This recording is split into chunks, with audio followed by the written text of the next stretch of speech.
الحمدللہ، جیسے کہ میں نے آپ لوگوں سے کہا تھا کہ میں آپ لوگوں کے ساتھ رمضان کے اذکار شیئر کروں گی. چھوٹے چھوٹے اذکار ہوں گے جن کو آپ اپنی روٹین کا حصہ بنائیے گا رمضان میں، اور پھر دیکھیے گا کس طرح سے آپ کے حالات بدلتے ہیں، کس طرح سے آپ کی دعائیں قبول ہوتی ہیں.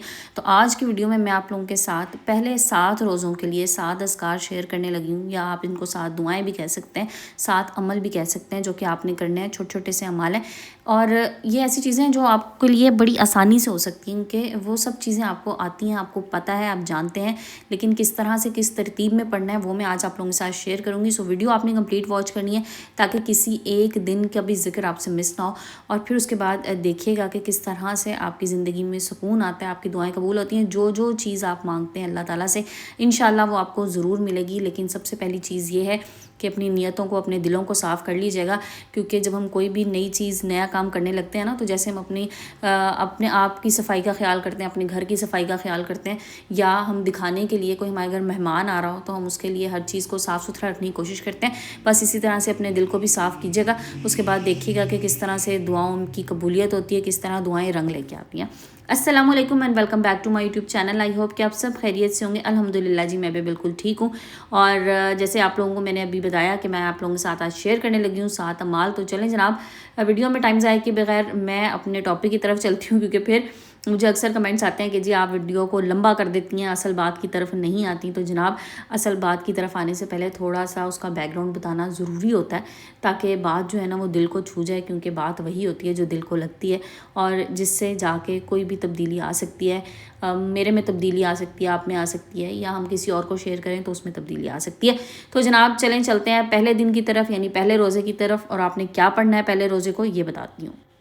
تو جناب، پہلے روزے میں آپ نے شروع کرنا ہے استغفر اللہ سے. اور استغفر اللہ سے جیسے میں ہمیشہ بتاتی ہوں، استغفار کیجئے، بے تحاشا استغفار کیجئے. تو یہاں پر میں اذکار کا سٹارٹ بھی استغفار سے ہی کر رہی ہوں. تو پہلے دن سے آپ نے کیا کرنا ہے، استغفر اللہ آپ نے پہلے دن پڑھنا ہے. کتنا پڑھنا ہے؟ کم از کم 100 بار، 1000 بار، 2000، 3000، جتنا آپ پڑھ سکتے ہیں. کثرت استغفار کیجئے. حدیث شریف میں ہے جو شخص کثرت سے استغفار کرتا ہے اللہ تعالیٰ اس کی ہر پریشانی سے نکلنے کا راستہ بنا دیتا ہے. اور بالکل اسی طرح سے اللہ تعالیٰ قرآن پاک میں خود ارشاد فرماتا ہے کہ تم اپنے رب سے معافی مانگو، بے شک وہ بہت بخشنے والا ہے، وہ تم پر خوب بارش برسائے گا اور تمہارے مال اور اولاد میں اضافہ فرمائے گا. دیکھیں، ہم لوگ انہی چیزوں میں اضافہ چاہتے ہیں نا. جس کے پاس پیسہ نہیں ہے وہ چاہتا ہے میرے پاس پیسہ آ جائے. پیسہ آئے گا تو ظاہر ہے، اگر کوئی گھر بنانا چاہ رہا ہے، کوئی گھر لینا چاہ رہا ہے، اس کی یہ خواہش پوری ہوگی. پیسے سے وہ گاڑی لینا چاہ رہا ہے، خواہش پوری ہوگی. پیسے سے وہ کسی کی مدد کرنا چاہ رہا ہے، سب سے بہترین چیز. بعض دفعہ نا ہم کسی کی مدد کرنا چاہ رہے ہوتے ہیں لیکن ہماری جیب اجازت نہیں دیتی، اتنی گنجائش ہی نہیں ہوتی. تو سب سے بہترین عمل یہ ہے کہ آپ کے پیسے سے کسی دوسرے کو بھی فائدہ ہو، کسی دوسرے کی زندگی میں خوشحالی ہے، کسی کی تنگ دستی دور ہو. اور آج کل تو فی زمانہ لوگ اللہ معاف کرے خودکشی تک کرنے پہ مجبور ہیں، محض رزق میں کمی کی وجہ سے، محض رزق نہ ہونے کی وجہ سے، روزی نہ ہونے کی وجہ سے. تو کسی کی اگر آپ مدد کریں گے تو یقین کیجئے صدقہ جاریہ ہے، اور اس کا اجر آپ کو اللہ پاک دیتا رہے گا اس زندگی میں بھی اور آنے والی زندگی میں بھی. تو یہ تو ہو گیا پہلے دن کا ذکر. اب چلتے ہیں دوسرے دن کی طرف. اچھا جناب، اب دوسرے روزے آپ نے کیا پڑھنا ہے. تو دوسرے روزے کی جو دعا آپ نے پڑھنی ہے، جو آپ نے دوسرے روزے کو ذکر کرنا ہے، وہ ہے لا الہ الا انت سبحانک انی کنت من الظالمین. اس دعا کو آپ نے خلوص دل سے، خلوص نیت سے پڑھنا ہے. کم از کم 100 بار پڑھ لیجئے، 200 بار پڑھ لیجئے، ٹھیک ہے، کم از کم 100 بار ضرور پڑھیں. اس کو پڑھنے سے نا آپ کے دل سے اور آپ کے ذہن سے جو دباؤ ہوگا نا وہ ختم ہو جائے گا. جو ڈپریشن، مشکلات آپ کو نظر آتی ہیں نا، پریشانی ہوتی ہے، بعض دفعہ نا ایسا ہوتا ہے کہ انسان کا دل کرتا ہے کہ میں رونا شروع ہو جاؤں، کیونکہ اس کا ذہنی دباؤ اتنا شدید ہوتا ہے اور اس کو سمجھ نہیں آ رہی ہوتی کہ اس کی وجہ کیا ہے اور میں اس سے کس طرح سے نکل سکوں گا.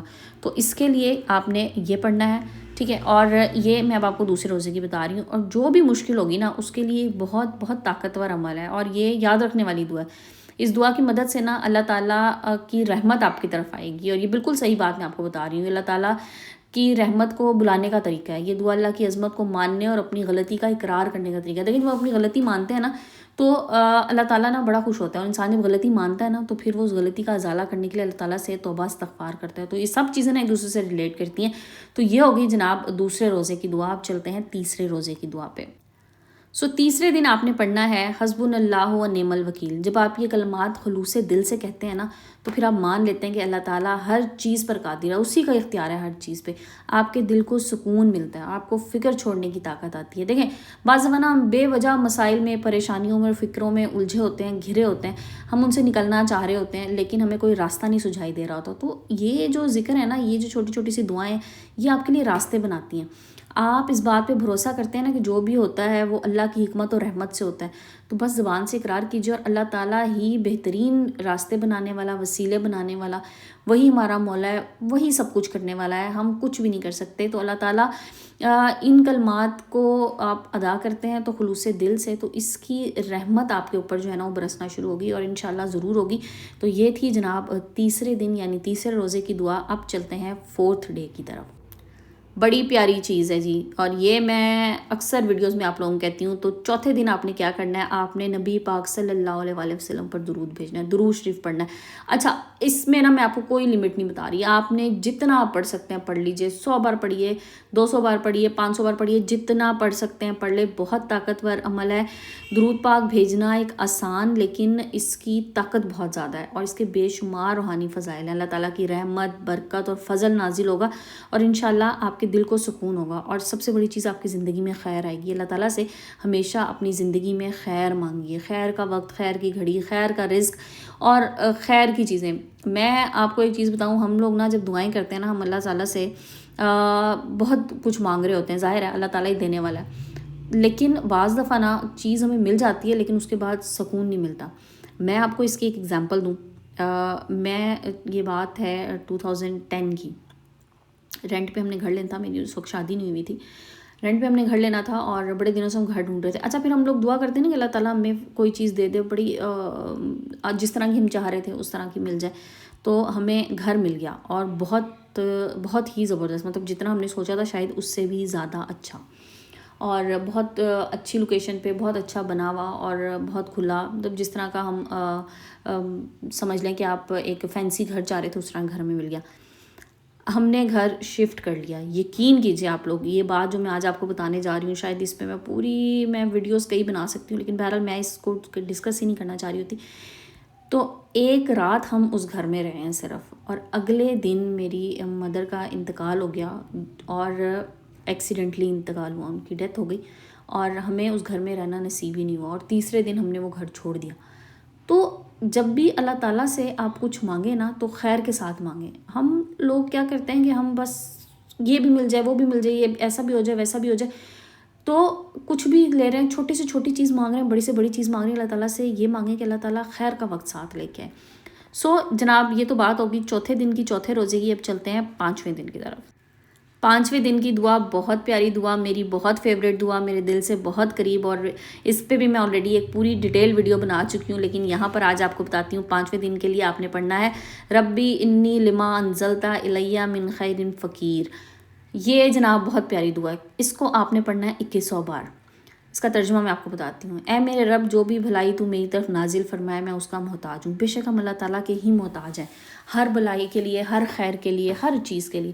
بہت پیاری دعا ہے. رزق میں بے تحاشا اضافہ ہوتا ہے اگر آپ اس کو ڈیلی بیسس پہ پڑھنا شروع کر دیں. اچھا یہ تو میں 7 دن کے لیے آپ کو اسپیسیفکلی بتا رہی ہوں نا، لیکن یہ وہ دعائیں ہیں جن کو آپ روزانہ بھی اگر پڑھتے ہیں نا، روزانہ اگر کیا اس کو تو آپ اپنی روٹین کا حصہ بنا لیں. یہ دعا تو میں خود بھی اپنی ڈیلی روٹین میں میری کوشش ہوتی ہے کہ استغفار کے ساتھ میں اس کو لازمی پڑھوں، چاہے اس کو میں صرف 100 بار پڑھ لوں یا اس کو میں 200 بار پڑھ لوں، لیکن میں اس کو پڑھتی لازمی ہوں. تو اس کو بھی ضرور پڑھیں، اس کے بھی بے شمار فوائد ہیں. رزق میں آپ کے اتنی خیر و برکت ہوگی، اتنی برکت ہوگی کہ آپ کو خود سمجھ میں نہیں آئے گا کہ اللہ تعالیٰ مجھے کہاں سے اتنا نواز رہا ہے. اچھا جی چلتے ہیں 6ٹھے دن کی طرف. 6ٹھے دن آپ نے کیا کرنا ہے، نماز چاشت برکت اور رزق کے لیے. نماز چاشت ایک نفلی نماز ہے اور یہ سورج نکلنے کے بعد اور ظہر سے پہلے ادا کی جاتی ہے. 2 رکعت سے 12 رکعت تک آپ پڑھ سکتے ہیں اور بہتر اس میں ہوتا ہے کہ آپ 2 رکعت کر کے ادا کریں، کم از کم 2 رکعت ضرور پڑھیں، اور ہر رکعت میں سورہ فاتحہ کے بعد کوئی سی بھی ایک سورہ پڑھیں جس طرح نارملی آپ نماز پڑھتے ہیں۔ یہ نماز برکت، رزق میں کشادگی اور اللہ تعالیٰ کی خاص رحمت کا سبب بنتی ہے، اس کا ضرور اہتمام کیجیے گا۔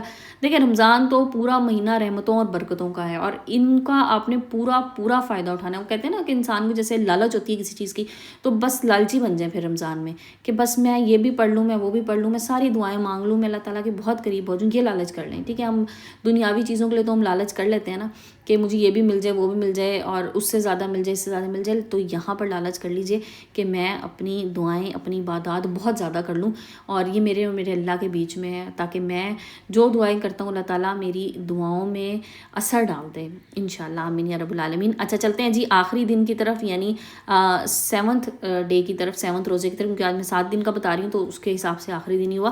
تو 7ویں دن آپ نے کیا کرنا ہے جناب، یہ ہے تہجد، نماز تہجد، ٹھیک ہے۔